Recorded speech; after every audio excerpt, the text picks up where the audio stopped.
LinkedIn Easy Apply is a scam, or at least you'd think that if you listen to a majority of opinions out there. But while it may have its drawbacks in inflating the candidate pool, it can still work if you do it right. That's why in today's developer interview, I'm chatting with Eugene Bay, a recently hired junior software engineer who got her first job through Easy Apply. So let's see how she did it. So Eugene, walk me through your approach to Easy Apply that actually landed you your first job. It was a Friday night. I kinda just saw it, like, while I was just, like, scrolling through LinkedIn, like, doom scrolling all those jobs and everything, and I saw it pop up. I was just like, "Oh, it's there. I might as well just, like, click it." So I just clicked it, and that was my experience with Easy Apply. Like, I think it just said, like, "Upload your resume," and then you just submit, and that was all it was for me. But I have done, like, a lot of Easy Applies prior, but I think I've only gotten reactions from, like, 3 of them, and 1 just happened to be my job. How many Easy Apply applications do you think you sent out in total? Maybe, like, 50, but I had a total of about 600 applications for my entire job, but I think, yeah, about 50 are probably Easy Apply. All right. So 3 callbacks from the 50 that you submitted, and then the 1 that actually led to an opportunity. How Mhm. did you filter these, easy apply opportunities, or were you just kind of clicking on every one that you saw?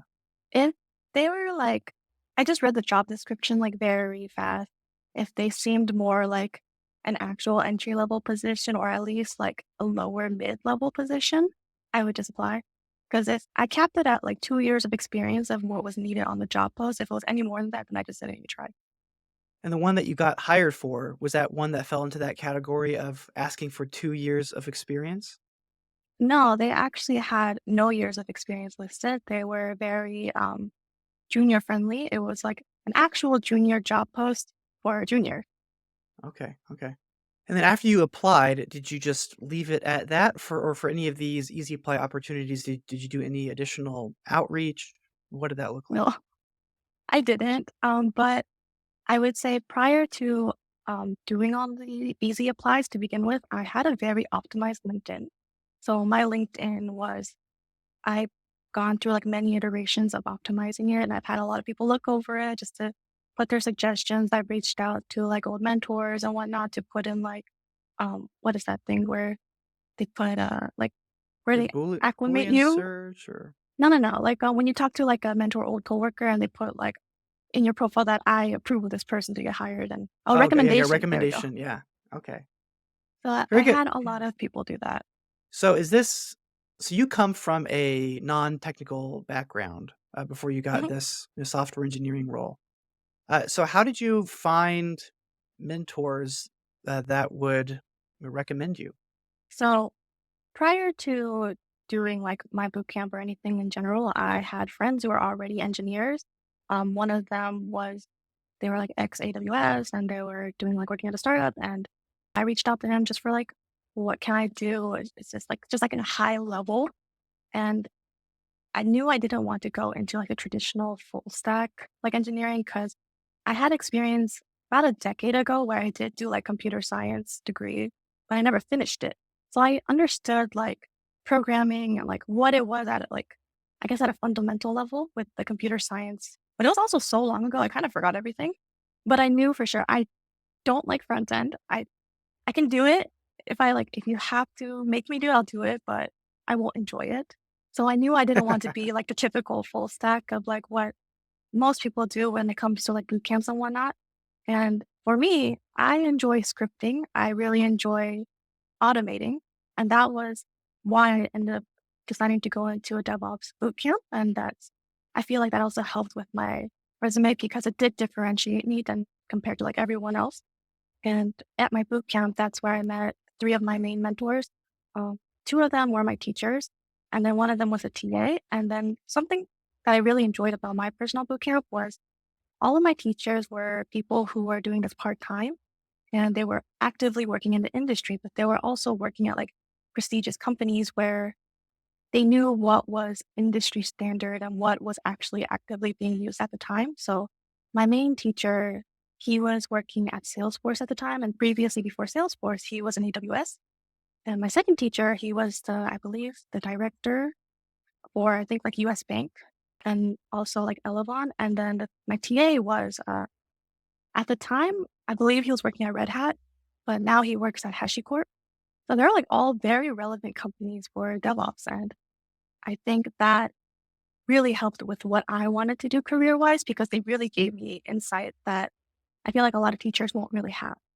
And And I kept in touch it's with them. Yeah. well, I like that you identified the part of software engineering that you enjoy. I feel like most boot camps really pump out a lot of full stack developers, and that's great to get that broad level of exposure. But I don't have any numbers to support this. This is just me off the cuff here, but it feels like to a certain degree that full stack field is close to being oversaturated. And if Hmm. you can Yeah. find another Especially, niche, yeah, especially when it comes to like JavaScript, I feel like it's very oversaturated. mhm, I didn't do JavaScript as my programming language. I actually did Python. So I did Python, Bash, and a lot of like infrastructure as code, which is not written in, I guess, any programming language. It's more like markup language. it was YAML. So I feel like Yeah. those, yeah, YAML, JSON, HCL, etc. So I feel like those skills definitely made me look different than what everyone else was doing. So you were targeting specifically DevOps or backend roles when you were doing your easy applies? Yes. So That's true. most of my Okay. easy applies happen to either fall into cloud, um, DevOps, platform, or backend. I didn't apply for anything that was like full stack or front end. Yeah, so in one way, you had less competition for these Mhm. opportunities that you were applying for, and that played in your favor. The second Mhm. thing is that you had, as you mentioned, optimized your profile for the specific niche that you were interested in. That was DevOps or backend. You had the Mhm. recommendations that you mentioned from relevant mentors that were working for prolific companies in that space. What else did you have to do to your LinkedIn, you think, to really make it stand? I made sure I had, I think LinkedIn caps it at like 50 skills. I made sure I had 50, but I made sure they were all relevant to like the job I wanted. So I made sure I listed like cloud and like AWS and then like the different AWS like resources that I was actively using. Listed all like the infrastructure as code, like tools I was using, like and like Docker, etc. Any tool that I could think of that is very specific to like DevOps, platform, backend, etc. is what I listed. So if my LinkedIn profile got like scanned, it would hit like these like keywords. So what about skills that you had for the previous roles that you held? Because you come from a product background, is that correct? Project, basically Project, okay, product. yes. Mhm. So did you just So ignore those skills and just focus entirely on where you wanted to go? Or how did you balance that? I never listed out like my specific project skills I had because I feel like project skills tend to be more soft skills rather than technical skills. And I knew if I can get the interview, I could show them during the interview that I have these soft skills that I could bring over. And I feel like I could use that to my advantage because I feel like a lot of engineers don't understand that you also need soft skills to be successful at engineering. So, although I didn't list it in my resume, I made sure I actively showed it, like during my interviews, whether it be the way I answered my questions or just the way I would always send out like thank you like notes to every email, like within like 24 hours, I send my recruiter or thank you, even if I didn't get the job or I felt like it went poorly, I would just make sure it was like personal, customized, and I would definitely reference like something that I learned during that interview into my thank you. So it was more like, ah, this girl did pay attention. Yeah, as much as possible where you can show a skill instead of just list a skill, you're gonna be, more successful there. As we were talking before this, you mentioned coffee chats. And Mm. you mentioned the feedback that you got from these kind of informal mentors along the way so that you can further refine it so that when the Easy Apply came along, you were getting a higher response rate than average. Mhm. These coffee chats, how were you finding people to talk to and how did you convince them to spend the time to give you feedback on your profile? So at the start of my job search, I had a list of 5 companies I really wanted to work for. Like these were definitely like, if I get an offer from them, I will take it. So I had those in mind. And then I also had a set of values that were like non-negotiables for me. I think I had about 4. And these are like, if I get this offer, but they don't hit this like non-negotiable, I'm just gonna decline it, which I actually did a few times. And from there, I started with those companies that I really wanted to work for. I'd go into their LinkedIn company profile, go into the people section, and I would actually find Like I would type in like engineer, so whatever, some type of engineer, developer, etc., whatever keyword can lead to like engineering. I do that. And then I specifically found all the women engineer because I was just like, I feel like that's the most easy common ground that I can do with someone else where it'd be less of a barrier. So it's already kind of like an icebreaker if I just targeted a women engineer to try to have a coffee chat with rather than just everyone. So I try to like connect with these people. I would send them like when a connection request, you could put like a personal note. So I would always put a small note, be like, hey, I'm trying to break into like X, like so and so. I would love to hear how you did it, especially from the perspective of a woman, because of like the whole like gender gap and like all their how did you do it? What do you face? And is there anything you can tell me about and give me advice? And I actually got a very positive feedback from most of like the connection requests I had. I think most of them actually did accept my connection request. Not all of them had the time to do a coffee chat, but I would say it was higher than what most people, I guess, would do just because I had that like common ground of like being women. And then I feel like if you're a woman, you personally have faced all of these challenges. And I feel like you're willing to help someone else who's asking for help. Yeah, and you first, before you did that outreach, found something that was common between the two of you. You found a common ground and leveraged that in your outreach to increase the likelihood that they responded to you, right? So you did gender specifically, as it is, yeah, difficult for women to break into tech, or at least what I've heard anecdotally. You can also mention maybe you went to a similar school in a previous life, maybe in a previous company earlier in their career. Maybe you are from the same state. Anything that you can do to personalize that outreach will improve the likelihood they reach out to you. So, what kind of feedback did you get from these folks on your profile, on your resume, that you think really helped you stand out? So one of my first coffee chats actually was someone who did that career change. She went to a boot camp. She did a complete change. And I was also part of like my no, I was like, I also saw that you're a career changer. Like I'm trying to do that myself. Like, can I get advice? And we had this coffee chat. She was pretty excited to do about it. She was so open to do it. And I think she did it like within that same week. And it was supposed to only be 30 minutes, but we ended up chatting for like an hour. And she gave me so much good advice. And I think the biggest thing that helped me the most was she told me to build in public as fast as I could and to do it like now. And because she told me when she was in boot camp, she actually was building in public too, of all of like her capstone projects, etc. And by the time she finished her boot camp, she already had an offer because of like that building her projects out in public on LinkedIn. And to me, it was very like it was interesting to hear because I actually didn't hear of that before.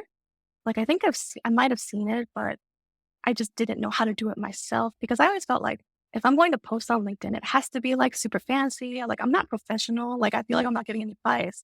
So it was definitely like a misconception of what I need to like post about. But then she was like, no, you don't have to do any of that. Just do whatever you're currently building and just like record it, like screenshot it, etc. And just post and just talk about what you learned that day. Like that's perfectly fine. And that's what I started to do. I started to like record like the progress of my projects, what I was doing and what I was learning. Like I remember one of my posts was me failing to create a pipeline. And then I was like, at first I was like, I don't know if I really want to post about what I'm failing, but I think I was doing like a Jenkins pipeline and I failed my build about 90 times before I finally got it to work at like the 91st time. And then I posted about that and I thought it was going to be kind of like negative in a way where it's like, oh, this girl is failing so much. But it actually turned out to be the opposite. They're like, wow, is determined to make it work. And like, it showed a lot of people that I had this like determination and like perseverance to like get it to work. I'll learn and I'll like dig through it. And I feel like that was a trait that was seen through that post, but I thought it was actually going to be the opposite. Yeah, I mean, building in public, all of that becomes evidence for when the recruiter eventually comes around and they want to understand or know you a little bit more. If they're going to see whatever profile you have set up, but there's also that activities tab that Mhm. is pretty close up to the top, and they can see what you're talking about. And they can see that you are, a public figure in this space, which just reinforces that you are, a passionate software developer. You know what you're talking about. You can be trusted if they were to refer you on to a hiring manager. And then early on, you you don't know what you don't know. So you have a few assumptions from your boot camp for how you should be positioning yourself, but ultimately it's not until you're talking to industry leaders, people that are doing the day to day, that you kind of know how to position yourself to be the most effective in your job search. So some people I get shy and they're scared of Mhm. reaching out, but the earlier you do it, as you mentioned, the better. And then I think my bootcamp actually did provide a pretty good career service thing. Like after we did our entire like technical part of it, so we had a career service thing, like a personalized career service, thing to help us between I believe after you graduate and about a year out afterwards. So I had a great career success coach, and she helped me a lot. She helped me a lot with like looking at my resume, and then like helped me do mock interviews. She did obviously like behavioral interviews, but she did do like the whole mock process, like how I should be answering this to make sure like I get my point across. And then she also helped me with finding connections on LinkedIn too. Like if I told her like I really want to like hook with this person, like how should I write my like connection note? And she would help me find like that middle ground to like break the ice essentially. So I feel like I actually had a very nice career coach to help me with my journey. So let me summarize this and you tell me if I'm getting this right. In order to be successful in the easy apply strategy, you need to understand that your LinkedIn specifically is going to play a very important role. Yeah. So you need to be reaching out to, well, targeting companies, reaching out to engineers that you have overlap with, get feedback from those, and then iterate on that, and then apply their feedback and target very specific types of roles instead of the generic ones. And if you do an approach like that, you'll probably have more success. How did I do, Yes. Eugene? Was there anything that I missed there? No, I feel like you got most of it, but having that variety of eyes looking at my profile, resume, etc., and critiquing it and giving them what they thought was bad or good, I think that was probably the most important because I didn't just rely on like one source. I had so many people look at my LinkedIn resume, etc. And between those, I kind of took like an average consensus, made my best judgment of what I heard back and changed my resume or updated whatever to fit that. That's a good point. So the hard thing I think about when you talk about LinkedIn optimization or your resume is that there are so many opinions out there that they oftentimes conflict. Yeah. So at the end of the day, you have to aggregate it and understand that everybody's coming from a good place. Everybody's just trying to help, and you have to ultimately make the final call as to how you want to position things. Well, Eugene, this is a great conversation. That's all the time that we have for now. So thank you for sharing your time and sharing your thoughts here. And thank you to all that are listening. We will catch you all next time. Thanks for tuning in to the Junior Jobs Podcast. If you enjoyed the show, please remember to like and subscribe as that helps us reach more developers in need. And don't forget to check the show notes for details on today's sponsor and other job search services that we provide.